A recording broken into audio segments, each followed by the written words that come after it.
show you how to do a basic oil change, which can save you money.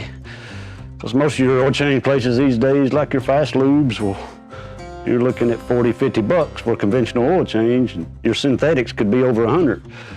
But I know you don't always have access to a lift like this, but if you have a jack and jack your car up, you want to get under it and find your oil pan, and there will be a plug in the side of it. So you just want to loosen it, and do be careful, because if your car is run, this will be hot, and it will burn you. We have a catch basin here which if you do it yourself, you have just a little pan to catch it in, because you don't want it to go into the ground, or you want to get rid of it properly. Just when you take this plug out, just do it kind of quick, because if that oil is hot, it will get you. While you're under your vehicle, if you'll just kind of glance around and maybe look at your tires, and if you see any leaks, oil, grease, oil, something you would want to address. But and while that's going, you can loosen your oil filter, and all those are in different locations also. Again, this will burn you if it's hot. So if you'll just kind of unscrew it, and oil will start dripping out of it. When you do take your oil filter off, you want to make sure this rubber O-ring comes off with it. Because if that stays up on your motor and you screw another one on there, it will leak and could burn your motor up. Just when you pour it out, just make sure you don't see a lot of shavings or a discoloration in the oil. It all ought to be about the same color as it came out of the pan. And when you put your new filter on, you just kind of rub a little oil on your O-ring. It will seal a lot better. And when you're screwing your filter on, you really just want to get it tight and turn it about a quarter turn. Because if you put it on with a oil wrench and tighten it up real tight and it gets hot, it will really tighten up and it'd be hard to get off. So you want to make sure it's tight, but not super tight. The oil that goes through your filter, there's cartridges in it, and it filters all any shavings, old oil or anything that's built up, carbon. I mean, it's better off to change your filter than it is your oil, really. Kind of look at the threads on your plug, make sure they're not stripped. And most of them have an O-ring in here or a washer. Because you don't want to screw it back in, it leak, and all your oil run out and burn your engine up.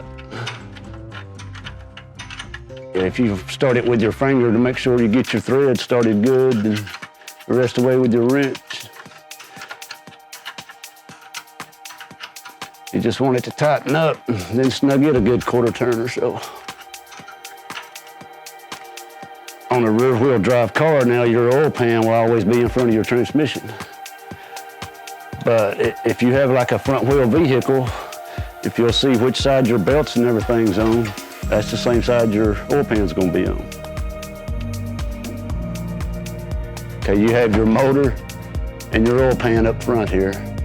Then your transmission and your transmission pan is hooked to it. And while you're doing this, it is also a good time to check your coolant level, your power steering.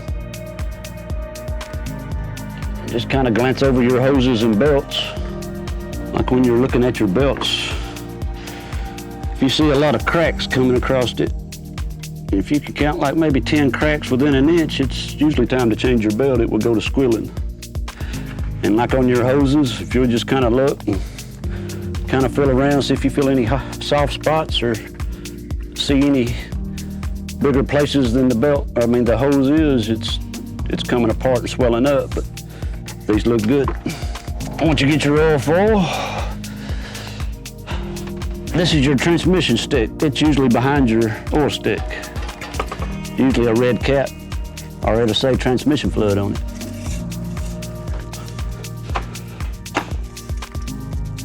But most vehicles, let me wipe this off. It has a hot and a cold reading on it. The cold reading there at the bottom and the hot there at the top. Now to check your hot, the vehicle has to be run and up to operating temperature before you can check the hot reading. Since this vehicle is hot, we will crank it and check it.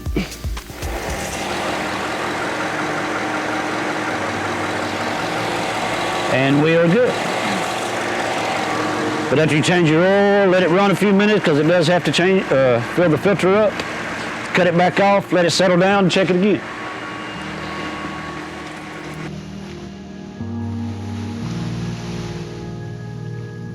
The difference between gas and diesel.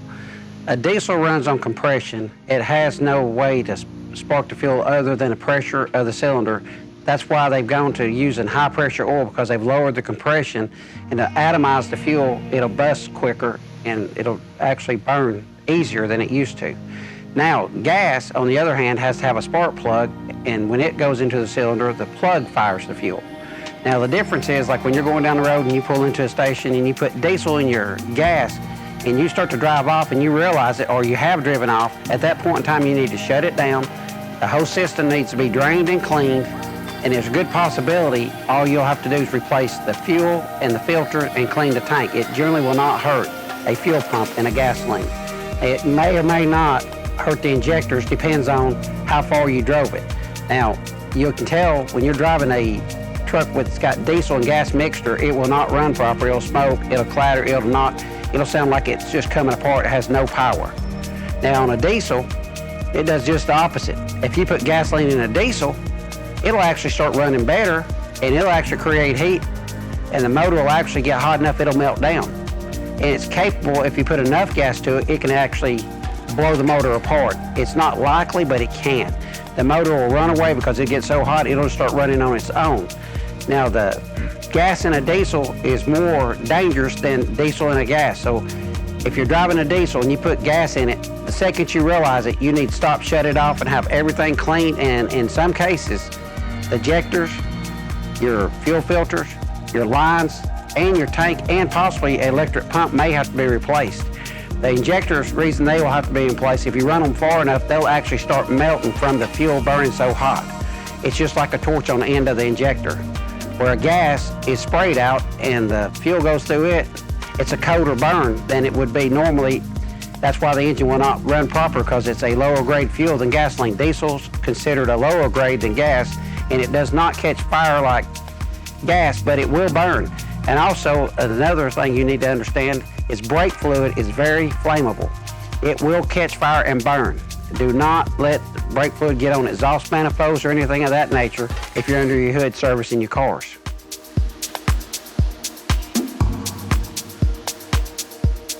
If you was to purchase a new car or a used car, or just maintaining your regular car, first thing you need to do is start checking every month, and sometimes once a year. It just depends on the type of car you've got. Check on your recalls, your bulletins, and any other special policies that they're doing. Like Toyota, they have a policy where they're fixing a bunch of the airbags, and they're also fixing a bunch of the ABS brakes that people was told it was not repairable. And there's thousands of dollars, and in case the price exceeds the cost of the car, they will buy the cars from you in most cases, if you're reasonable.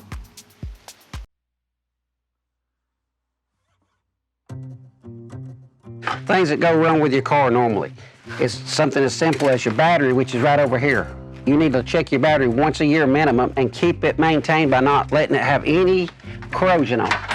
It should look good and clean. Now, on most cars, unless it's a hybrid, this is an alternator that can be changed by most people. It is a 12-volt system, and it works by charging the battery. That is a main link to the car. This is your drive belt. Cars do and don't have power steering pumps anymore. Some cars have electronic steering, which they will not have a pump. This is the drive belt right there. And if you notice, you can read the numbers on it. That's a good indication that belt's been rechanged within at least the last year. Okay, other things you want to pay attention to is like your water pump, your pulleys, your fan clutch. Here's your water pump. And in the older model cars and some of the newer cars, they've gone away from having fan clutches. And what that means, instead of having a fan turning when the motor's turning, they've gone to electric fans, which is right here on the front of them. They're located on the back of the fan, and they run once the temperature of the car gets to operating They will turn on and they'll run approximately from 220 to up to 250. If the car overheats, if they're dual fans, they'll both come on, try to cool the car. Now, at that point, if the car does overheat on you, you need to pull over to a safe location, shut her down. Do not take the cap from the radiator or the coolant recovery jug loose. Give it time to cool down. If you're not sure what to do, call a professional. Now, here on a car, a lot of people make a mistake. These are coils and plug wires, and cars have plugs. That's the difference. This is a gasoline motor. Now, a gasoline motor will have the coils, the plugs, injectors, and naturally y'all get air. A diesel will have glow plugs to light it off when it's cold. It'll have injectors, which now they use high pressure oil to fire them, and they're done by electronics. Back in the day, they was just manual, and they would just pop off by pressure, and now they've gone to high pressure because of emissions to keep the diesel cleaner, and they've gone to low sulfur fuel. So if you've got an older model diesel, you got to distinguish it's below 97. You do not want to put the late model sulfur fuel in it if you don't have to. This is the fuse box, which is now considered a module, which it communicates with all the body functions and all the computers, PCM, ECM, TCM, ABS module, and SIR module, which is the airbag module. These are known for having solid state circuit boards in them, and they will go bad, but everything on the car appears to be working, but it will not start. In some cases it will turn over, some cases it will not. At that point, you gotta check it. Once you find out part of it's dead, then you'll know to replace the boxes. These boxes run between 150 and 400 on average. You can actually just snap these locks up.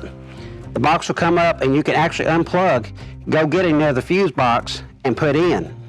If it did not lose its memory on the modules, you could just plug and go. And in some cases, like if you get ones with electronic running boards, a lot of communication issues, they will not work until you reprogram the whole car. On this particular vehicle, it's a Chevrolet. Here's your oil stick. You pull your oil stick out. First of all, a good way to check it is hold it up and look at both sides. Take the lowest reading will be your proper reading. And at that time, you may or may not have to add oil. It is good to check them every 1,000 miles or less, because today a lot of oil will burn in a converter and you'll never see it because it's synthetic. Now here is what's on your valve cover. You fill up with oil, you just open it up, you can pour your oil in and fill it up. These particular engines hold 6 quarts of oil. You can check, your owner's manual will tell you the proper amount, or you can check with a local parts store or a mechanic. This right here is your transmission dipstick. If you notice how it has a pop lid, that's to keep it from blowing out if it gets hot. Now you pull this out, you check it the same way you check this. At this point, once you check it and you put it back in there, you want to completely submerge it. You want to have the car running.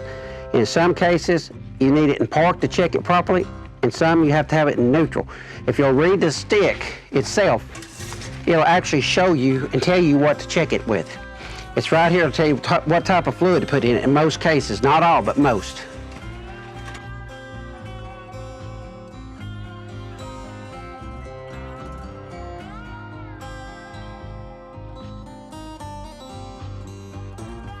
To properly jump a car off, first of all, it's better to put the positive on first in case something happens and you slip and hit something. The negative, if you cannot get to the battery ground, you can actually ground it to the body or to a frame member or a alternator, anything that's solid grounded to the car that the battery will be hooked to, which the motor has a ground and the frame has a ground. Once you hook this up, all you do is you turn your jump box to on. When you turn them on, then you can get in there and jump. Now, if you try to use battery cables, in most cases, the newer cars, if you hook one to the other, you can damage your modules. You can damage your computer. You can absolutely burn a car down. They're not designed, that's why they've got jump boxes. The 11 to 12 and more computers are on them. Let's say, even with a jump box, you can reverse polarity and the jump box will take the hit generally, and it will not damage. Where if you got a positive hooked to a negative on another car by accident, you can ground both cars. At that point, the batteries can explode and the cars both burn and get serious injury, if not death. Now, reason they do not use jumper cables on late model cars is you got to have amperage plus power.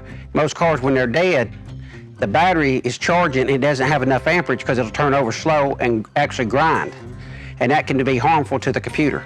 So a jump box, generally most of them starts with 450 or more cranking amps. And with that there, that will not harm it because most starters will draw 140 plus amps. Late models is from like 96 up, okay? After 2000, they got more advanced. After 2006 and 7, they got more. 12, 16, now we're at 20. The car today really should have a larger battery than 12 volts because it's underpowered. They've compensated by putting alternators on them that's a lot bigger. Back, what I'd call the old days, back in the 60s and 70s, average alternator was 30 to 40 amps. Now they're 100 plus amps. There's even some 160, 200 amps. And certain vehicles have to have 2 alternators to maintain the electrical power that they put out.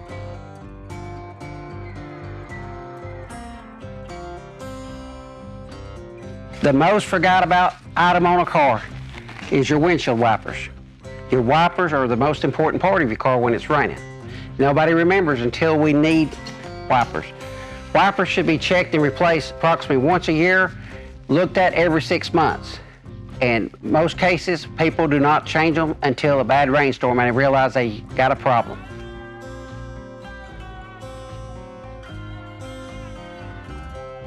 Vehicles today are what they call flex fuel or unleaded.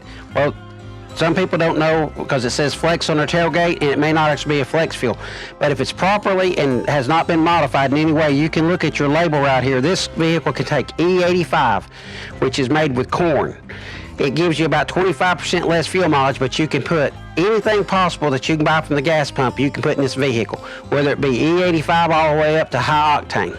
But this vehicle is recommended to run on 87 octane. And most flex fuel vehicles are 85 or 87. 87 gets 25% more fuel mileage.